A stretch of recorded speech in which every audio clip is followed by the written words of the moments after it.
রাসূল সাল্লাল্লাহু আলাইহি বলেছেন, কতক বান্দাকে দেখা যায় যে পাপ কাজে লিপ্ত কিন্তু লোকটা জান্নাতি, আবার কতক ব্যক্তিকে দেখা যায় ভালো ভালো কাজ করে কিন্তু লোকটা জাহান্নামী। সুম্মা দা ইলা তাওবাতিহি ওয়া মাগফিরাতিহি মান হুয়া আযামু কাওলাম মিন হাউলাই। এদের চাইতেও বড় কথা যার ছিল, বড় পাপ যার ছিল, আল্লাহ তাকে পর্যন্ত ক্ষমার জন্য ডেকেছেন। যে শেষ ভাগে রাতের তৃতীয় অংশে এসে আল্লাহ কি ডাকে না প্রথম আকাশে এসে, কে আছো ক্ষমা চাইবা আমি ক্ষমা করবো, কার রিজিকের প্রয়োজন আমি রিজিক দেব, কে আছো আমার কাছে কিছু চাইবা আশ্রয় চাইবা আমি তোমাকে আশ্রয় দেব। আসসালামু আলাইকুম ওয়া রাহমাতুল্লাহি ওয়া বারাকাতুহু। আমরা তো দাওয়াত দিতে জানি না, আসলে আমাদের বক্তব্যে হয়তো কারো অন্তর গলে না, কিন্তু নবীদের ভাষা, নবীদের টেকনিক কিন্তু চমৎকার ছিল। তারা মানুষকে এমন কথা বলতে পারতেন যেটা অন্তর গলে যাবে, একবারে গলে যাবে। বড় বড় কাফের পর্যন্ত পরিবর্তন হয়ে গেছে নবীদের দাওয়াতে। আবার যারা হয় নাই, এটা আল্লাহ চায় নাই, হয় নাই, কিন্তু বড় বড় কাফেরগুলো, মুশরিকগুলো তো নবীদের দাওয়াত দিয়েই তো তারা হেদায়েতের পথে আসছে। তা আল্লাহর পরিচয়টা নবীরা কিভাবে তুলে ধরতেন, কোরআনে আল্লাহ একটা আয়াত পেশ করেছেন। আমার কাছে যতগুলো আয়াত আছে তার মধ্যে এটা একটা। তার মানে ক্ষমা, তওবা, মানে একটা বক্তব্যে বলেছিলাম যে কোরআনে প্রায় 10টা আয়াত আছে, এমন 10টা। কোরআনে তো আছে আয়াত অনেক, তাই না? মাত্র 10টা আয়াত যদি কোনো ব্যক্তির মেমোরিতে থাকে যে আল্লাহ কি বলেছেন তাকে, কি কে আল্লাহ, কি তার পরিচয়, আমার সাথে আল্লাহর কি সম্পর্ক, এই মর্মে 10টা আয়াত যদি কারো মুখস্থ থাকে বা আপনি যদি এটা আপনার ব্রেনে রাখেন, আমার মনে হয় যে একজন ব্যক্তির জীবনে কত বিপর্যয় হয়ে গেছে, কত ক্ষয়ক্ষতি হয়ে গেছে, তারপর ও কোনোদিন আল্লাহর কাছ থেকে মুখ ফেরাবে না যদি 10টা আয়াতের জ্ঞান আপনার কাছে থাকে। তা এর মধ্যে এই একটা আয়াত আল্লাহ কি বলেছেন জানেন? নবীদের দাওয়াত কেমন ছিল, তারা কিভাবে তার জাতিকে দাওয়াত দিত, আল্লাহ সূরা ইব্রাহিম 14 নম্বর সূরার 10 নম্বর আয়াতে উল্লেখ করেছেন। আল্লাহ বলেছেন নবীদের একটা দাওয়াত ছিল, আফিল্লাহি শাক ফাতিরিস সামাওয়াতি ওয়াল আরদ। নবীরা বলেছিল তোমরা সেই সত্তা সম্পর্কে সন্দিহান। সুবহানাল্লাহ বলেছেন, কালাত রুসুলুহুম, নবীরা বলেছিল আফিল্লাহি শাক্কুন, সেই আল্লাহ সম্পর্কে তোমরা সন্দিহান, যিনি ফাতিরিস সামাওয়াতি ওয়াল আরদ, যিনি আকাশ এবং জমিনকে সৃষ্টি করেছেন। সে আল্লাহর গুণ কি? ইয়াদউকুম লিয়াগফিরা লাকুম, সে আল্লাহ তোমাদেরকে ডেকেছেন, ইয়াদউকুম লিয়াগফিরা লাকুম, যে আসো আমার কাছে ক্ষমা চাও, আমি আল্লাহ তোমাদেরকে ক্ষমা করে দেব। নবীদের দাওয়াত ছিল এটা। তারা এই মেসেজ নিয়ে এসেছে, দেখো আমরা সবাই আল্লাহর বান্দা, সবার সাথে আল্লাহর ডাইরেক্ট সম্পর্ক আছে, তোমরা আল্লাহর কাছে ক্ষমা চাও। ওয়াকুল তুস্তাগফিরু রাব্বাকুম, নূহ আলাইহিস সালাম কি বলেছে? হে আমার প্রতিপালক, আমি তো আমার জাতিকে কথা বলেছিলাম, ওয়াকুল তুস্তাগফিরু রাব্বাকুম, তোমরা তোমার রবের কাছে ক্ষমা চাও। ঈসা আলাইহিস সালাম কি বলেছেন? ইন্নাল্লাহা রাব্বি ওয়া রাব্বুকুম ফাবুদুহু, আল্লাহ আমার এবং তোমাদের রব, তার ইবাদত করো। এটা না কোরআনের ভাষা? তো কোরআন সুন্নাহ দিয়ে যারা ডাকে, আমাদের বক্তব্য এটা, দেখেন আল্লাহর কাছে ক্ষমা চাও, আল্লাহর ইবাদত করেন, আল্লাহকে ধরেন। আমাদের মাধ্যমে আপনি জান্নাত পাবেন না, বরং আপনি আল্লাহকে পাওয়ার জন্য ইবাদত করেন। এটা হচ্ছে আমাদের দাওয়াত। নবীরা এই দাওয়াতই দিয়েছেন, তাদের কাছ থেকে আমরা এটা শিখেছি। তারা কখনো মধ্যস্থতাকারী হিসেবে নিজেকে পেশ করেন নাই, কখনো না, এই শিক্ষাটাই দেন নাই আমাদেরকে। বরং আল্লাহ বলেছেন তোমরা সবাই সম্মানিত, যারা মুসলিম প্রত্যেকের সাথে আল্লাহর সম্পর্ক আছে। তাহলে একজন নবী বা নবীরা বলতেন, রসুলুহুম, তাদের রাসূলগণ এই কথা বলতো, আফিল্লাহি শাক্কুন ফাতিরিস সামাওয়াতি ওয়াল আরদ ইয়াদউকুম লিয়াগফিরা লাকুম মিন যুনুবিকুম, যে আল্লাহ তোমাদেরকে ডাকতেছেন যে আসো, কার কি পাপ আছে আমার কাছে বলো, আমি তোমাদের পাপকে ক্ষমা করে দেব। ওই আখিরুকুম ইলা আজালিম মুসাম্মা, এবং একটা নির্দিষ্ট কাল পর্যন্ত তোমাদেরকে আমি ক্ষমা করে যাব। এটা সূরা ইব্রাহিমের 10-এ আছে। আমাদের নবীকে কথা জানাই নাই? ইমাম মুসলিম সে হাদিস কোট করেছেন, বুখারীতে আছে। আল্লাহ শেষ ভাগে রাতের তৃতীয় অংশে এসে আল্লাহ কি ডাকে না প্রথম আকাশে এসে, কে আছো ক্ষমা চাইবা আমি ক্ষমা করব, কার রিজিকের প্রয়োজন আমি রিজিক দেব, কে আছো আমার কাছে কিছু চাইবা আশ্রয় চাইবা আমি তোমাকে আশ্রয় দেব। তারপর নবীদের দাওয়াতে এটা যে আল্লাহ আমাদেরকে ডাকেন, যা আসো, কার ক্ষমার দরকার আমি ক্ষমা করব। আমাদের রব আল্লাহ, যিনি পৃথিবীর কোনো শাসক কেমন আছে আপনি দেখেন তো, ট্রাফিক আইন যারা করেছে, আজ পর্যন্ত এমন কোনো রাষ্ট্র পাবেন যে আপনি রেড সিগন্যাল ক্রস করেছেন, আর আপনাকে সরকারের পক্ষ থেকে বলা হয়েছে যে আমার মন্ত্রণালয়ে আসো, তোমার রেড সিগন্যাল ক্রস করা মাফ, পাবেন? বরং পারলে জরিমানা ডাবল করে দেবে, করবে না? একমাত্র আল্লাহ সুবহানাহু ওয়া তাআলা জরিমানা করার আগে আল্লাহ বলেছেন তোমার শাস্তি হয়ে যাওয়ার আগে যদি তুমি আমার কাছে বলতে পারো, তোমার কল্লা বেঁচে যাবে, কল্লা বেঁচে যাবে। রাসূলুল্লাহ সাল্লাল্লাহু আলাইহি ওয়াসাল্লামের কাছে এসে যখন কোনো মহিলা বা কোনো পুরুষ বলতো তাহহিরনি ইয়া রাসূলুল্লাহ, আমাকে পবিত্র করে দেন, আমার দ্বারা পাপ হয়ে গেছে, দুইটা ঘটনা ঘটেছে এরকম। রাসূল তার কাছ থেকে মুখ ফিরিয়ে নিয়েছিলেন এবং কোনোভাবে চেয়েছিলেন যে ও সরে যাক এখান থেকে, ও গিয়ে তওবা করে নিক। কারণ রাসূল সাল্লাল্লাহু হচ্ছে বিচারক, যখন বিচারকের কাছে ফয়সালা চলে আসবে তখন বিচারক তাকে বিচার করতেই হবে। আর যতক্ষণ পর্যন্ত কোনো ব্যক্তি চুরি করেছে, ও যদি প্রকাশ না করে গিয়ে যদি তওবা করে নেয়, আল্লাহকে ক্ষমা করে দেবে। মানে বিচারকের কাছে বিচার আসতে হবে না। তা আল্লাহ সুবহানাহু ওয়া তাআলা আমাদেরকে এই কথা বলেছেন, কত বড় বড় পাপ করে আমরা বসে আছি, এখন যদি বিচার শুরু হয়, ধরা যদি পড়ে যায়, কি যে হবে আমাদের। কিন্তু আল্লাহ কি বলেছেন, তার আগে আমার কাছে ক্ষমা চেয়ে দাও, আমার কাছে আসো, ক্ষমা চাও, ইয়াগফির লাকুম মিন যুনুবিকুম, আমি আল্লাহ তোমাদের সমস্ত পাপকে ক্ষমা করে দেব। কোনো শাসক ডাকে না এভাবে, একমাত্র আমাদের রব আমাদেরকে ডেকেছেন। তাহলে আল্লাহ যে ক্ষমা করানোর জন্য আমাদেরকে ডাকেন, এটা হচ্ছে তার প্রমাণ। তার মানে আল্লাহ আমাদেরকে দূরে ঠেলে দেন না, বরং আল্লাহ আমাদেরকে ক্ষমা করার জন্য ডেকেছেন যে তোমরা আসো আমার কাছে, আমি তোমাদেরকে ক্ষমা করব। যে আয়াতটা আপনি সূরা ইব্রাহিমের 10 নম্বর আয়াতে পেয়ে যাবেন। কেন আমি আপনাকে এটা দেখাতে চাচ্ছি, আপনি ভাববেন না যে আল্লাহ শুধু আমাদের মতো নগণ্য পাপীদেরকে ডেকেছেন, যদিও আমাদের পাপ অনেক বড়। কিন্তু এই পৃথিবীতে এমনও মানুষ আছে যারা অনেক বড় বড় পাপী ছিল, অনেক বড় বড় পাপী। তার মধ্যে একজনের নাম বলেন তো, এটা কমন নাম, সবাই জানে এটা, তাই না? ফেরাউন, নমরুদ। আচ্ছা, ওরা কত বড় পাপী যারা বলে যে আল্লাহর হাত সংকীর্ণ। এটাকে বড় পাপ না ছোট পাপ?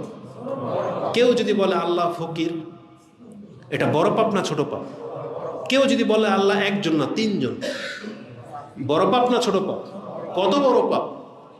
কাফের, মুশরিক, কাফের, এর চেয়ে বড় পাপ তার হইতে পারে না। তো ফেরাউনের ক্যাটাগরি পাপ। ফেরাউন যেমন আল্লাহকে অস্বীকার করেছিল, কেউ যদি তিনজন মানে সেও ফেরাউনের মতোই পাপী, নাকি কম বেশি পাপী আছে? একরকম পাপী।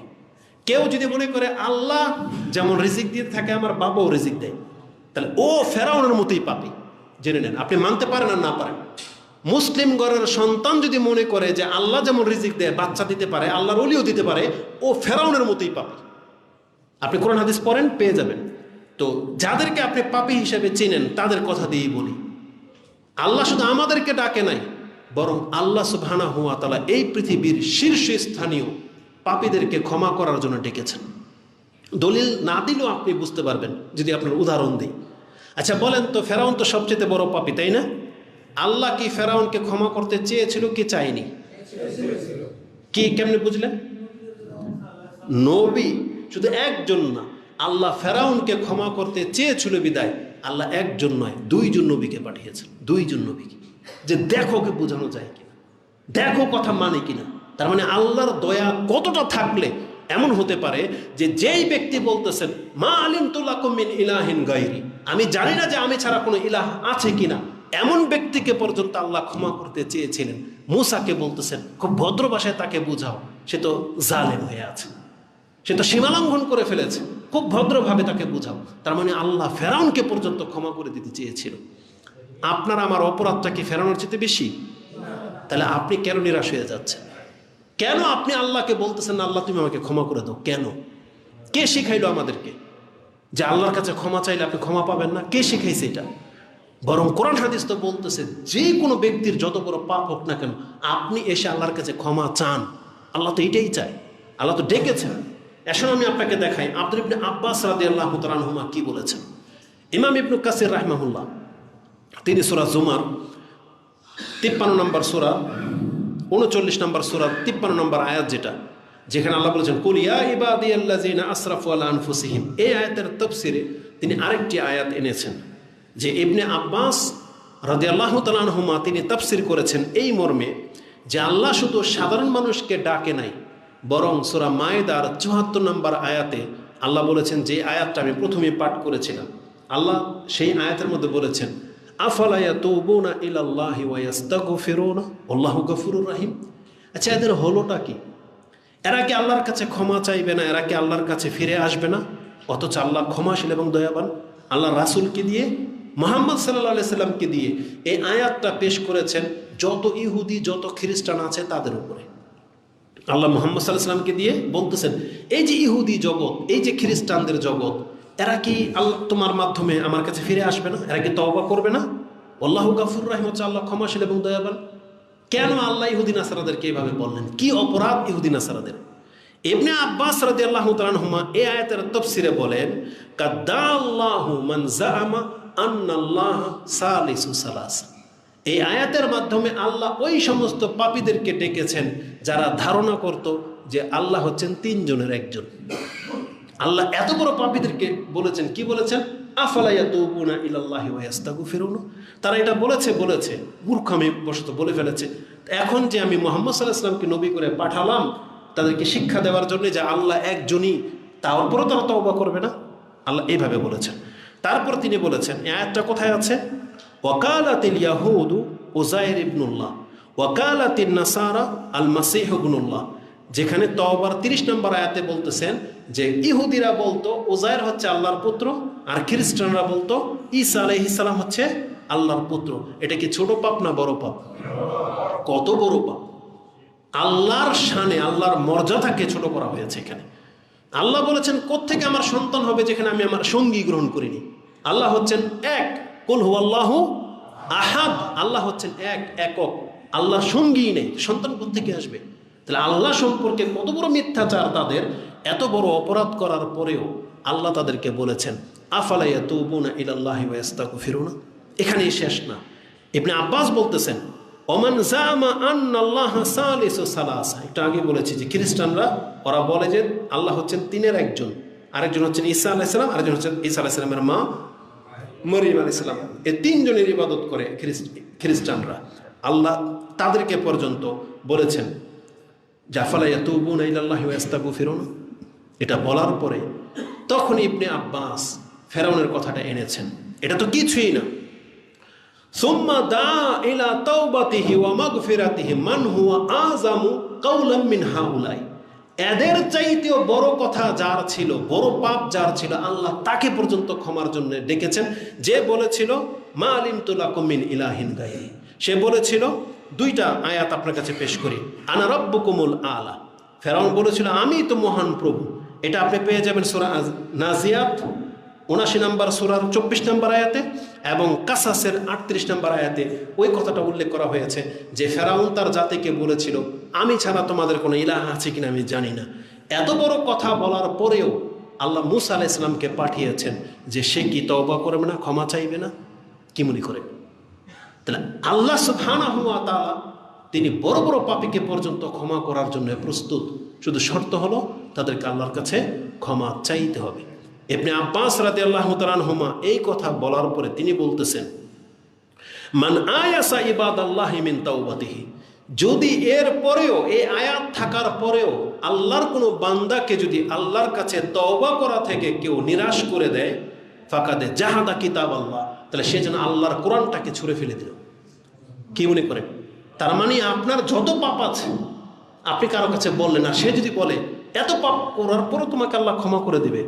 বা আমরা কি মনে করি, আপনার অঞ্চলের একটা বড় ডাকাতকে নিয়ে নেন, জুয়ারিকে নিয়ে নেন, বড় লম্পটকে নিয়ে নেন, বড় খারাপ লোক ছিল এমন ব্যক্তিকে নিয়ে নেন। এমন কি ঘটনা ঘটে না যে যুবক বয়সে যারা এমন ছিল, বৃদ্ধ বয়সে এসে দেখা যায় সে আল্লাহর কাছে তওবা করে নিয়েছে, মসজিদ থেকে বের হয় না, দাড়ি সাদা হয়ে গেছে, জিকির করে সব সময়। এমন ব্যক্তি কি নাই সমাজে? তাদেরকে দেখে আমরা কি মনে করি যে এখন টুপি পরে রয়েছে, বলি না, এখন সে হজ করছে, এভাবে নিন্দা করে বলি। আপনি কি বলেন তো দেখি, এই ব্যক্তিকে যদি আল্লাহ ক্ষমা করে দেয়, আল্লাহর ক্ষমতা আছে কিনা নাই? আপনার কি লাভ ক্ষতি? কোনো লাভ ক্ষতি আছে? কিন্তু আল্লাহ যদি এমন বড় জালেমকে ক্ষমা করে দিতে পারে, তাহলে আপনার আপত্তিটা কোথায়? আপত্তি আছে না? কোথায়? তাহলে কেন আমরা ওই মুরব্বীদেরকে দেখলে যেই ব্যক্তি অতীতকালে পাপী ছিল কিন্তু শেষ সময়ে এসে সে তওবা করে যদি মুসলিম হয়ে যায়, সে যদি তওবা করে নামাজি হয়ে যায়, সে যদি এখন হালাল বিজনেস শুরু করে, তাহলে কেন আপনি তার প্রতি এখন মুখ ফিরাতে চাচ্ছেন? কেন? যেখানে আল্লাহ তার কাছ থেকে মুখ ফিরায় নাই। বরং আমি আপনাকে দেখাতে পারি এটা হচ্ছে ইসলামের সৌন্দর্যতা বা আল্লাহর বরত্ব, যে আল্লাহ ইসলামের একটা বিধান রেখেছে। কোনো ব্যক্তি যদি 60 বছর কেন জীবনের শেষ দিন আগে যদি ও আল্লাহকে ডেকে নিতে পারে, শেষ দিন মাত্র একদিন বাকি আছে মরে যাবে, ওই সময় যদি ও বলে যে আল্লাহ আমার জীবনের সমস্ত পাপ আমি স্বীকার করতেছি, আল্লাহ তুমি আমাকে ক্ষমা করে দাও, আল্লাহ বলছেন ওর সমস্ত পাপ মাফ হয়ে যাবে। এটা হচ্ছে ইসলাম। তাহলে আমরা আমাদের মুসলিম ভাইদেরকে এটা আমাদের দাওয়াত থাকবে যে দেখেন জীবনের শেষ সময়টা অনেক মূল্যবান। যারা বয়োজ্যেষ্ঠ আছেন, অতীতে দোয়ান কী করেছেন আপনারা সবাই জানেন, আপনারা জানেন। আপনি পার্সোনালি আল্লাহর কাছে ক্ষমা চাইবেন, কারোর কাছে কিছু বলার দরকার নেই। আর আল্লাহর কাছে তৌফিক কামনা করবেন, আল্লাহ জীবনের একেবারে শেষ প্রান্তে চলে আসছে, আল্লাহ অতীতের পাপের কারণে তুমি আবার ইসলাম থেকে মুখ ফিরিয়ে নিও না, আমাকে ইসলামের উপরে তুমি মৃত্যু দান করো, এভাবে নামাজ পড়েই যেন মরতে পারে, আল্লাহ তুমি আমাকে কবুল করো। আপনি এই দোয়া করবেন, তাহলে আপনার এই শেষ জীবনটাই আপনার অতীতের সমস্ত পাপের জন্য যথেষ্ট হয়ে যাবে। কারণ রাসূলুল্লাহ সাল্লাল্লাহু আলাইহি ওয়াসাল্লাম বলেছেন, ইউবাসু কুল্লু আবদিন আলা মা মাতা আলাইহি, একজন ব্যক্তিকে আল্লাহর কাছে ওই রূপ নিয়ে উঠানো হবে যেই রূপে আল্লাহ তাকে শেষ সময়ে পাবে। তার মানে আপনি যদি নেশামুক্ত থাকেন, দাড়িওয়ালা চেহারা যদি হয়ে যায়, হালালের উপরে যদি থাকেন, এটা হলো আপনার শেষ সময়। যদি আপনাকে আল্লাহ ক্ষমা না করে তাহলে ওই ব্যক্তির ঘটনা কি মিথ্যা হয়ে যাবে না? বনী ইসরায়েলের এক ব্যক্তিকে 100টা হত্যা করার পর আল্লাহকে তাকে ক্ষমা করে নাই, এটা তো তার জীবনের শেষ দিন ছিল না? তার মানে এই হাদিসগুলো আমাদেরকে কেন বলেছেন?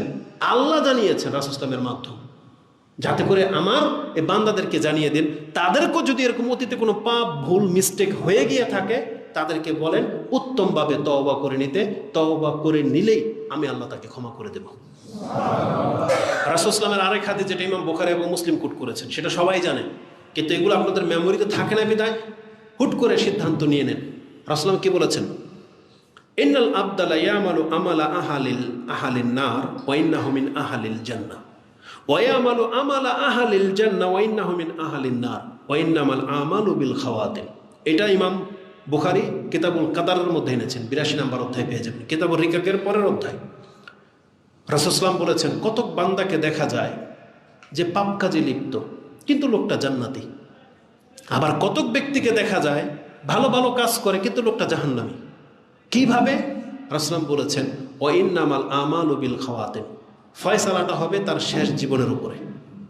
ফয়সালাটা কখন হবে?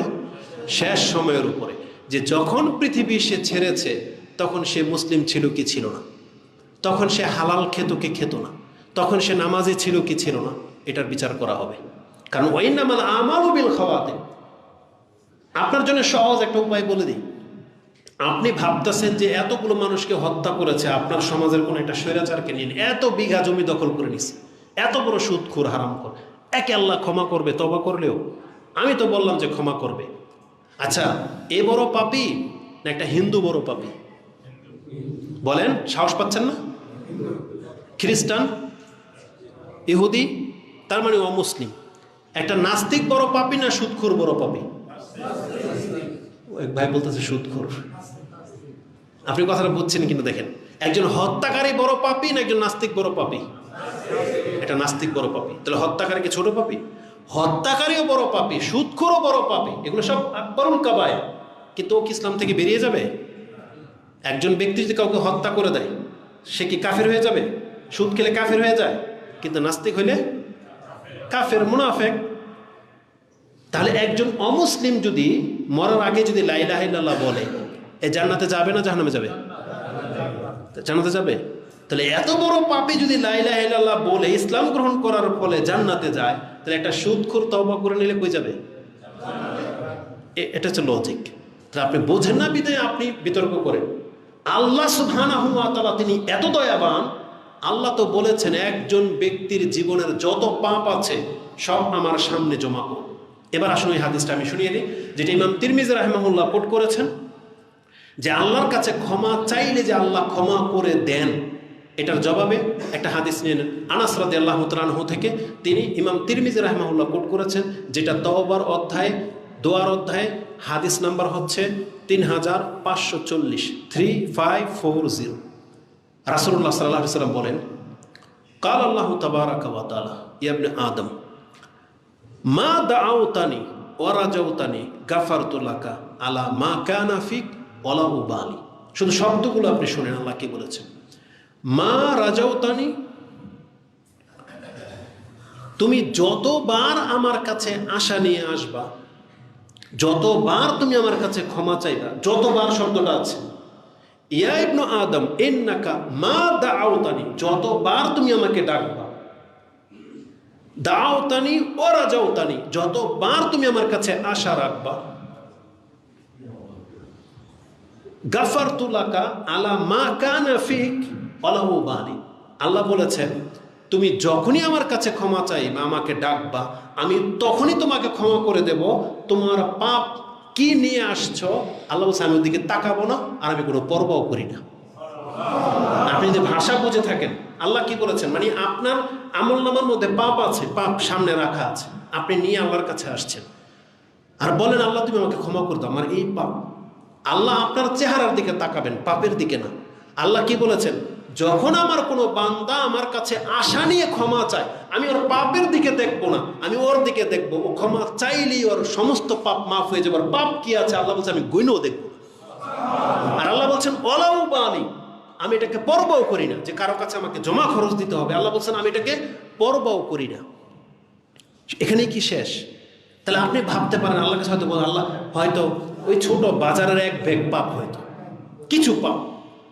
আল্লাহ নিজে থেকে আপনাকে বলতেছেন কত পাপ আল্লাহ ক্ষমা করে দিতে সক্ষম। ইয়া ইবনে আদম লাউ বালাগাত যুনুবুকা আনানাস সামাই, তোমার পাপ যদি আকাশে যেমন মেঘের মালা ভেসে বেড়ায় না, তোমার পাপ যদি সে আকাশের মেঘ মালা পর্যন্ত ভরে যায়, সুম্মাস্তাগফারতানি, অত পাপ করার পরেও যদি তুমি আমার কাছে এসে ক্ষমা চাও, গাফারতু লাকা ওয়ালা উবালি, আল্লাহ বলছে আমি তোমাকে ক্ষমা করে দেব, আমি কোনো পরোয়া করি না। এটা হচ্ছে আল্লাহ সুবহানাহু